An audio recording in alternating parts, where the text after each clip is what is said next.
girl, and today we are going to the beach. Go home. Go home. I'm gonna show you how I feel when I get out the car, I guess, but not like too much because Patrick was already tripping before I even left the house.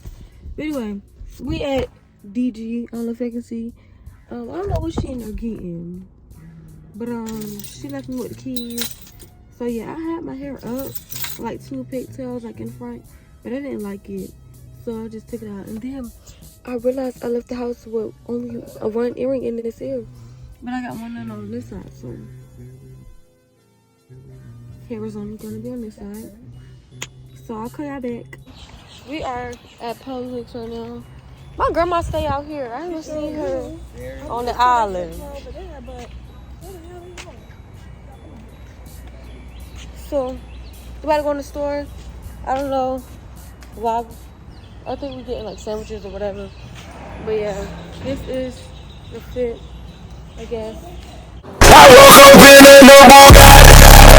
We're on the hunt looking for my family because I decided to, get on the little scooter magical. Now I can't find out where they are.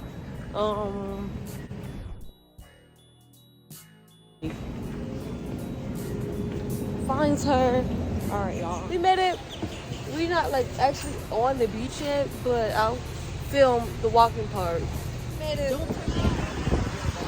Y'all, it's kind of a bunch of white folks here. I don't really see any of my kind. It's not a lot of colors out here. So everybody else is like over there eating or in the water. I'm definitely laying down. I would rather be home. And this is my problem. I was just complaining about how I don't go out. But then when I get outside the house, I want to go back home. So yeah.